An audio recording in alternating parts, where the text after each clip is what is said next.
जी अच्छा, इम्प्लांट की प्लेसमेंट के बाद अब हम थोड़ा सा उसकी पोस्ट ऑपरेटिव मैनेजमेंट पढ़ते हैं कि अगर ऑस्टियोटोमी आपने परफॉर्म कर दी, इम्प्लांट प्लेसमेंट का प्रोसेस आपने कंप्लीट कर दिया, तो अब आगे का जो प्रोसीजर है वो किस तरह है। सबसे पहले आप सोचेंगे पोस्ट ऑपरेटिव मैनेजमेंट के बारे में। पोस्ट ऑपरेटिव का मतलब ये होता है कि आफ्टर प्रोसीजर या आफ्टर ऑपरेशन अब जो है वो आपने किस तरह इसकी फॉलो अप करनी है, किस तरह केयर करनी है।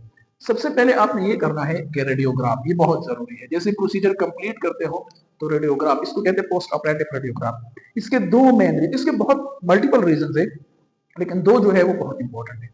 एक तो ये आपको दिखा देगा कि जितनी आपकी ऑस्टियोटोमी थी उस हद तक इम्प्लांट सेट हुआ है या नहीं, कि कोई नीचे स्पेस तो नहीं रह गया, सेटिंग में स्पेस तो नहीं रह गया, इम्प्लांट अपनी जगह पहुंच गया है, टाइटली स्क्रू हो गया है या नहीं। तो इम्प्लांट सेटिंग के बारे में ये आपको बताएगा ये रेडियोग्राफ कंप्लीटली सेट है इम्प्लांट या नहीं, पहली बात। दूसरी बात ये कि रिलेशनशिप विद स्ट्रक्चर्स, इसका सिंपल मतलब ये है कि आपने प्री ऑपरेटिव पर ये डिफाइन किया है कि मैंने एक इम्प्लांट और दूसरे इम्प्लांट के दरमियान कितना स्पेस रखना है, मैंने एक टूथ और दूसरे इम्प्लांट के दरमियान कितना स्पेस रखना है, मैंने इंफीरियर ऑल्यूलर नर्व के दरमियान कितना स्पेस रखना है, mental foramen, sinus, maxillary sinus, nasolabial, जितने भी हैं उनके दरमियान आप रेडियोग्राफ से डिफाइन कर सकते हैं कि जो है स्पेस वो काफी है, इनफ है या नहीं। तो ये दो चीजें कि भाई इम्प्लांट बहुत ज्यादा क्लोज तो नहीं है नर्व, मेंटल फोरामेन के क्लोज तो नहीं, किसी और कैनाल के नजदीक तो नहीं है। तो ये आपको पता चल जाएगा पोस्ट ऑपरेटिव रेडियोग्राफ से। इसके बाद आप पेशेंट को माइल्ड एनाल्जेसिक दे सकते हैं। इसका ही मतलब है सिंपली कि पेन, पोस्ट ऑपरेटिव पेन होगा, सही है, किसी को ज्यादा होता है किसी को कम होता है, बट मॉडरेट पेन तो होगा पोस्ट ऑपरेटिव, जब एनेस्थीसिया का जो इफेक्ट है वो खत्म हो जाए। तो इसलिए आपने उनको माइल्ड टू मॉडरेट एनाल्जेसिक देने हैं, एनसेड्स हो, सही है, या कोई और ऐसे एनाल्जेसिक पेन किलर्स वगैरह आपने पेशेंट को देने हैं। थर्ड, आप उनको क्लोरोहेक्साडाइन प्रोलिन, क्या है प्रोलिन ना, सॉरी प्रोलिन तो ब्रांड नेम है, क्लोरोहेक्साडाइन ग्लूकोनेट, क्या नाम है भाई, क्लोरोहेक्साडाइन ग्लूकोनेट। ये इसी कंसंट्रेशन के साथ स्पेसिफिक है इम्प्लांट के लिए, 0.12% कंसंट्रेशन के साथ 2 हफ्तों के लिए आप पेशेंट को वो प्रिस्क्राइब कर सकते हैं कि वो पोस्ट ऑपरेटिव इन्फ्लेमेशन मिनिमम हो। पोस्ट ऑपरेटिव इन्फ्लेमेशन क्या हो, मिनिमम। हर 2-3 हफ्ते बाद आप पेशेंट की कंडीशन को इवैल्यूएट करेंगे कि ऑस्टियो इंटीग्रेशन का प्रोसेस कैसा जा रहा है, इम्प्लांट की स्टेबिलिटी कैसी है, इम्प्लांट जो है वो बायोकम्पैटिबल है या नहीं है, बोन की कंडीशन, ये सारी चीजें आप हर 2 to 3 हफ्ते बाद इवैल्यूएट करेंगे। ये आपकी स्पेसिफिक हो गई पोस्ट ऑपरेटिव मैनेजमेंट इम्प्लांट की। ये बातें आपने जहन में रखनी है जब आप इम्प्लांट प्लेस करते हैं। इसके बाद इन सब चीजों को कि आपने फॉलो अप करनी है। मैंने पहले ही कहा मैं 2 स्टेज सर्जरी की बात कर रहा हूँ। किसकी बात कर रहा हूँ, 2 स्टेज में क्या होता है, मैं पहले एक बार को फिर 2 स्टेज में ये होता है कि पहले अपॉइंटमेंट के लिए जब पेशेंट आ जाता है आपके पास, तो आप pre operative assessment, prosthetic concentration, surgical planning, armamentarium, instrumentation, then sterilisation, और आप फिर प्रोसीजर स्टार्ट करते हैं। जब आप प्रोसीजर स्टार्ट करते हैं तो आप ऑस्टियोटोमी क्रिएट करते हैं। ऑस्टियोटोमी में जो इम्प्लांट की टेक्सचर होते हैं या इम्प्लांट की बॉडी होती है वो आप उसमें प्लेस करते हैं, सही हो गया। इसके ऊपर आप अबटमेंट, सही है, वो प्लेस करते हैं। आप इसको छोड़ देते हैं 6 मंथ के लिए, सूचरिंग कर लेते हैं, फ्लैप की सूचरिंग कर लेते हैं, क्लोज कर लेते हैं और पेशेंट को भेजेंगे 6 महीने बाद आपने आना है। जब वो 6 महीने बाद आए, this is the second stage of the surgery. तो आपने वहां से क्या करना है, आपने फिर इम्प्लांट को एक्सपोज करना है, उसके भी तरीके है बता दूंगा, सही है। आपने जो अबटमेंट है उसको रिमूव करना है, सही है, और इसमें फिर आपने हीलिंग अबटमेंट रख लेना है। क्या रख लेना है, हीलिंग अबटमेंट या हीलिंग स्क्रू, सही है। आप जब वो रख लेंगे तो 2-4 हफ्तों के लिए फिर उसको छोड़ देते हैं कि सॉफ्ट टिश्यू की हीलिंग, अब इतने कट लगा दिया, तो जब सॉफ्ट टिश्यू की हीलिंग हो जाए वो आपके पास आ जाता है, सीधे आप उससे वो हीलिंग अबटमेंट रिमूव कर लें, देन आप उसमें इम्प्लांट लगा लें, जो क्राउन होता है क्राउन को स्क्रीन। तो इसको 2 स्टेज सर्जरी कहते हैं। पहले सर्जरी में तो आपने सूचरिंग कर ली और पेशेंट को भेज दिया कि 6 महीने बाद आना। जब पेशेंट 6 महीने बाद आ जाता है तो आप पहले अनकवरिंग करते हैं। अनकवरिंग का मतलब ये है कि जो सूचरिंग आपने की है, जो इम्प्लांट आपने प्लेस किया है, उसको अनकवर करना है। तो ये क्यों हम करते हैं इस टू स्टेज कि भाई नेसेसरी टाइम मिले, ऑस्टियो को टाइम मिले, इम्प्लांट स्टेबिलिटी का तो प्रॉपर टाइम मिले। Sufficient time for implant stability up to 4 to 6 months is ideal time. अगर बोन की क्वालिटी क्वांटिटी बहुत कंप्रोमाइज है तो it can be more than 6 month. सही है। सिंगल स्टेज सर्जरी में तो वैसे भी नो सर्जिकल अनकोरिंग, वहां पर तो ये होता नहीं, आप सिंगल स्टेज में सब कुछ प्लेस कर लेते हैं और हीलिंग के लिए छोड़ देते हैं। आफ्टर इमीडिएट आफ्टर एक्सट्रैक्शन कर लेते हैं, डायरेक्टली प्लेसमेंट कर लेते हैं, उसके भी अपने फायदे हैं।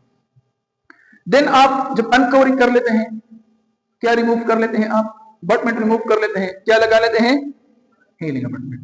देन आप उसको फिर क्या कर लेते हैं? 2-4 हफ्तों के लिए फिर छोड़ देते हैं। जब पेशेंट आ जाता है तो इसको हम कहते हैं पंच टेक्निक। पंच टेक्निक ये होती है कि यहां पर ये इम्प्लांट है इसी एरिया में, अब आपने क्या करना है? इसको अनकवर करना है। क्या करना है? अनकवर। बात वो अनकवरिंग नहीं, अब आपने 2 हफ्तों के लिए या 4 हफ्तों के लिए वो हीलिंग अबटमेंट रख लिया, अनकवरिंग आपने पहले कर ली, तो अब इस तरह कर ले, इसको हम कहते हैं पंच। क्या कहते हैं? पंच। या सिंपली आप अनकवरिंग का कह ले, अनकवरिंग। ये अनकवरिंग के लिए होता है कि भाई जब पेशेंट पहले आ जाता है, पहले तो अनकवरिंग का ये तरीका होता है कि आपने इम्प्लांट एप्लीकेट किस तरह करना है, इसके ऊपर तो सॉफ्ट टिश्यू आए होंगे ना, वो तो एम्बेड हो गया होगा, तो आप लोकेशन डिफाइन करते हैं। तो पहले तो उसमें एक बम सी बनी होती है, आपको पता चल जाता है कि यही पर इम्प्लांट है, तो आप पंच कर लेते हैं, कट लगा लेते हैं, कट, ऐसे इसको पंच कहते हैं। सही है। तो जब आप उसके ऊपर कट लगा लेते हैं, इम्प्लांट वाला एरिया जो है वो एक्सपोज हो जाता है। फिर आप ये भी कर सकते हैं कि इसी पंच को थोड़ा इस साइड पे एक्सटेंड करें, इस साइड पे, और आप इसे कंप्लीटली अनकवरिंग कर ले, तो इसी तरह ये इसको कहते हैं पंच टेक्निक। और पंच टेक्निक इसलिए भी जरूरी है, यहाँ पर इंजरी जो होती है वो मिनिमम होती है, मिनिमम। अगर आप लोकेट नहीं कर पा रहे, आप लोकेट नहीं कर पा रहे, तो फिर आप मिड क्रिस्टल इंसिजन की तरफ जाएंगे, फिर आप इंसिजन करेंगे। क्यों? क्योंकि आपको एग्जैक्ट लोकेशन का पता नहीं है इम्प्लांट, तो फिर आप प्रॉपर्ली इंसिजन करेंगे, प्लेट बनाएंगे। लेकिन अगर आपको पता है तो आप फिर उसको पंच टेक्निक से कर सकते हैं। तो ये सारा प्रोसीजर जो हो गया, ये अनकवरिंग के लिए ये बातें हो गई, और ये पोस्ट ऑपरेटिव मैनेजमेंट के लिए हो गई। अब आते हैं इम्प्लांट की कॉम्प्लिकेशंस की तरफ, कि इम्प्लांट की कॉम्प्लिकेशंस क्या क्या हो सकती है, पोस्ट ऑपरेटिव कॉम्प्लिकेशन। एक तो during surgery pain, bleeding, swelling and infection, ये तो ड्यूरिंग सर्जरी कॉम्प्लिकेशन है, इमरजेंसी कंडीशन है, अगर किसी एक्सेस से ब्लीडिंग हो गई या पेन हो गया, ये सारी चीजें, तो उसकी आपने मैनेजमेंट करनी है। उसके बाद पोजीशनिंग एरर हो सकती है। पोजीशनिंग एरर का मतलब ये है कि जब आप ऑस्टियोटोमी क्रिएट कर रहे थे तो आपकी इंगुलेशन सही नहीं थी, आपने इम्प्लांट को सही जगह प्लेस नहीं किया, आपने इम्प्लांट को शॉर्ट प्लेस किया, जो आपने ऑस्टियोटोमी क्रिएट किया उसमें कंप्लीटली सेट नहीं किया, आपने इंगुलेशन जो है वो गलत डिफाइन की और गलत इंगुलेशन में प्लेस किया, तो इसको हम कहते हैं पोजीशनिंग एरर। तो ये भी हो सकता है, और ये इम्प्लांट की स्टेबिलिटी को कंप्रोमाइज बनाता है, उस पर अननेसेसरी कंप्रेसिव फोर्स आएगा जब आप उस पर वो क्राउन प्लेस कर लेंगे। टेक्निक कॉम्प्लिकेशन, टेक्निक कॉम्प्लिकेशन का मतलब यह होता है कि आपकी प्रोसीजर सही नहीं थी, आपने एक्सेसिव इंजरी क्रिएट की, आपके जो फ्लेप बनाने का तरीका था वो ठीक नहीं था, आपके ब्लेड यूज करने की या स्कैल्पल यूज करने की बेवल सही नहीं था, आपकी इंगुलेशन ठीक नहीं थी, आपने किसी एनाटॉमिक स्ट्रक्चर को छेड़ लिया, तो इसको हम कहते हैं कि भाई टेक्निक कॉम्प्लिकेशंस भी हो सकती है। साथ साथ में एनाटॉमिक स्ट्रक्चर भी आप वो कर सकते हैं, खराब कर सकते हैं ड्यूरिंग प्रोसीजर। किस तरह? आपने इंफीरियर ऑक्यूलर नर्व को टच किया, फॉर एग्जांपल, आपने मेंटल फोरामेन को टच किया, सही है, तो ये सारी चीजें भी क्या हो सकती हैं, कॉम्प्लिकेशन में आती है। मैकेनिकल फेलियर, मैकेनिकल फेलियर का मतलब ये है कि प्रॉपर टाइम ऑस्टियोइंटीग्रेशन को नहीं मिला, सही है, एंगुलेशन भी जब सही नहीं हो, ऑस्टियोइंटीग्रेशन का टाइम सही नहीं हो, प्रॉपर टाइम नहीं दिया गया हो, आपकी ऑस्टियोटोमी की टेक्निक सही नहीं हो, पोस्ट ऑपरेटिव इन्फ्लेमेशन हो, तो वहां से फिर बन सकता है मैकेनिकल फेलियर, आपका इम्प्लांट टूट सकता है और उसमें मैं क्या वो फ्रैक्चर आ सकता है। इंसिजन लाइन ओपनिंग, ये तब होता है जब आप सुचरिंग सही नहीं करते। सुचरिंग का मतलब ये है कि जिस लाइन में आपने प्लेट को ओपन किया है उसी लाइन में चाहिए कि आप क्लोज कर दें।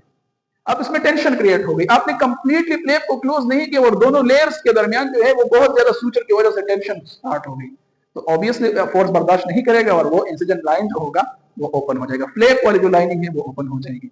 एंड एस्थेटिक कॉम्प्लिकेशन में भी यही हो सकता है कि भाई सॉफ्ट टिश्यू ग्रोथ सही नहीं हुई, आपने इम्प्लांट की साइज ठीक नहीं की, इम्प्लांट के शेड सेलेक्ट नहीं किया सही, इम्प्लांट के जो क्राउन है वो सही सेलेक्ट नहीं किया, and it can lead to aesthetic failure.